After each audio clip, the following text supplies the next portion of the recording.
Every part in this build is the best you can buy. No compromises, just pure, ridiculous performance. Let's see what this monster can actually do. This case is the CG580 4F V2. It is a panoramic design. And what I didn't realize was that this case actually comes with the 4 pre-installed ARGB fans. We've got 3 in reverse and 1 the traditional way. What I'm realizing though is that while these fans look almost identical to the FL12s, which we were planning on putting in the build, the FL12s have a smaller center, which means that the blades are longer, which means that they push more air. So I am still thinking about, even though they look identical almost, I am thinking about taking these ones out, putting the others in, and then they are completely identical to the AIO cooler. Let's get building.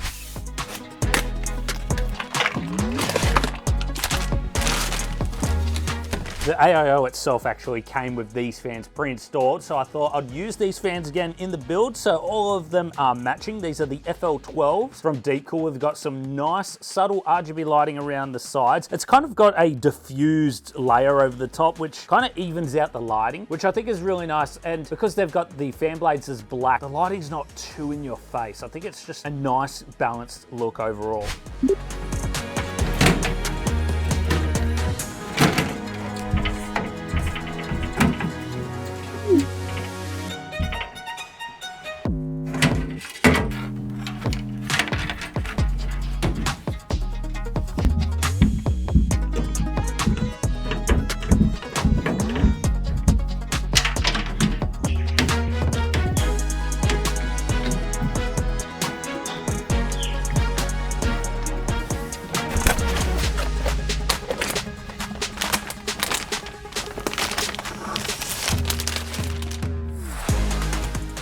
Been waiting so long for the Phantom Gaming 870 Nova Wi-Fi motherboard to arrive, and as soon as it arrived, I took it out of the box. I was playing around with it, and I didn't realize this, but one of the chickens snuck in, and the 4 mounting screws for a cooler, the chicken actually ate 3 of those mounting screws. So either I go sifting through chicken poop out the backyard, or I'm gonna have to go get some new ones. This motherboard here has everything we need. Wi-Fi 7, we have Gen 5 PCIe support for both graphics and NVMe, and all the bells and whistles for RGB, so can't complain there. This is gonna be a great motherboard paired with our Ryzen 9 CPU.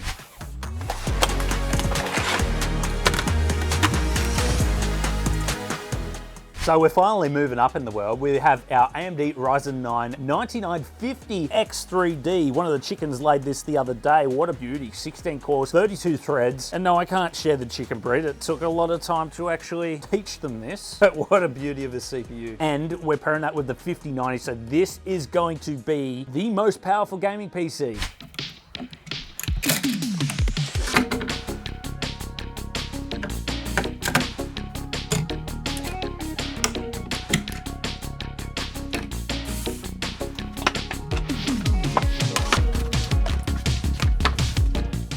Well, if we're going to make the most powerful gaming PC, it only makes sense to load it up with some Gen 5 NVMe speed. So we've got the crucial T700 with read and write speeds of 12,400 megabytes per second read and write respectively. Plus we're going with 4 terabytes. So we have so much storage, we're going to be able to install all of our favorite games and programs.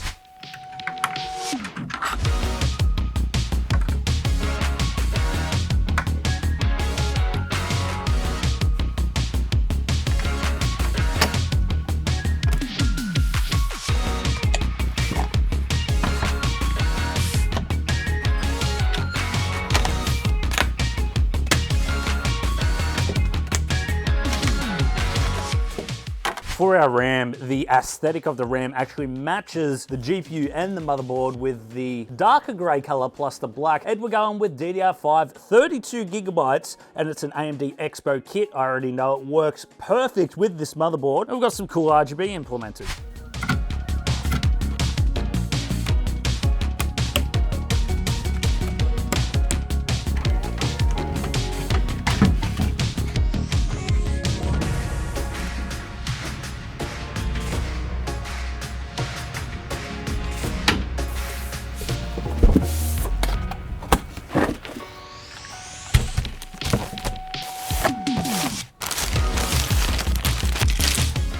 For our cooler today, we're going with the LM360 from Deepcool, and this is going to tame our 9950X3D. We also have a 2.4-inch LCD screen with built-in RGB, and it's actually got built-in leak detection inside of the block itself. That's a pretty unique feature that you actually don't see in a lot of AIOs. So kudos to Deepcool. That's pretty cool.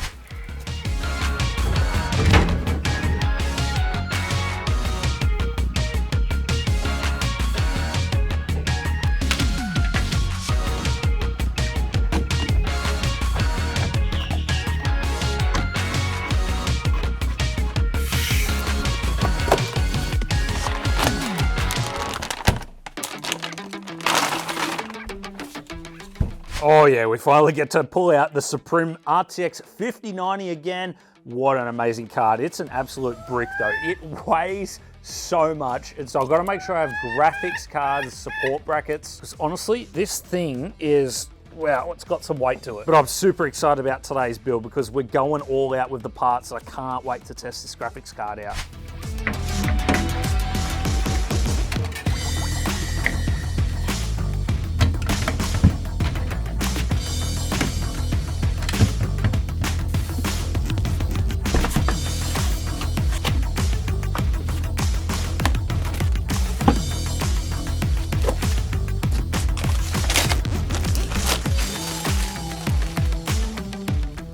For our power supply today, 1000 watts is going to be plenty, especially with our RTX 5090 GPU and the rest of the system. We're still gonna have some headroom there. This one is the PN1000M from Deepcool, and we've got our 12-volt high-powered power cable connection built into the power supply, which is gonna be fantastic for our graphics card. And it's also native ATX 3.1. Time to get it installed.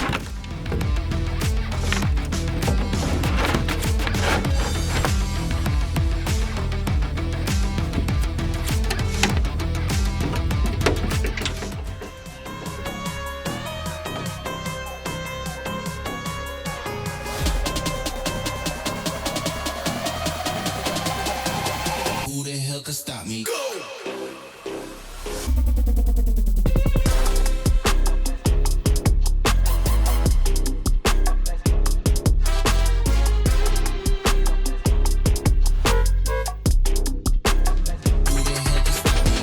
Doom the Dark Ages, 4K settings, TAA enabled, and we are in Ultra Nightmare mode. Let's get some demons. Nice.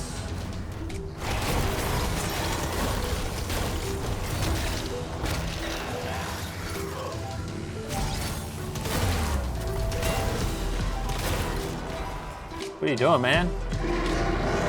That thing's insane. Look at that. Huge.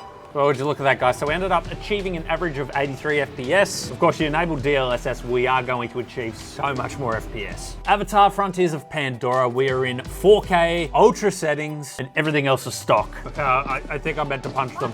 Let's get them. Let's get them.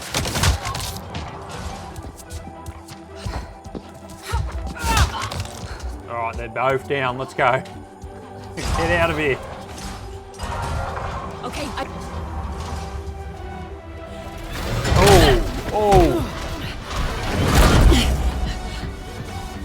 Yeah, that's not good. Hello? Maybe the others followed the water. Yeah, maybe. Maybe they followed the water. Yeah, guys, we're seeing an average of 135 FPS. Not bad. Call of Duty Modern Warfare 2, 4K, ultra settings, everything else is completely stock.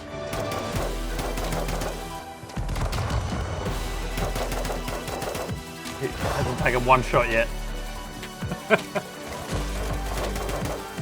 Inbuilt benchmarks are very unrealistic, aren't they?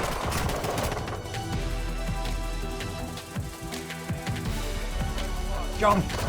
Go! There we have it, guys. An average of 146 FPS. Wow, what a build. I mean, there's something absolutely incredible about using the best parts that you can use for gaming.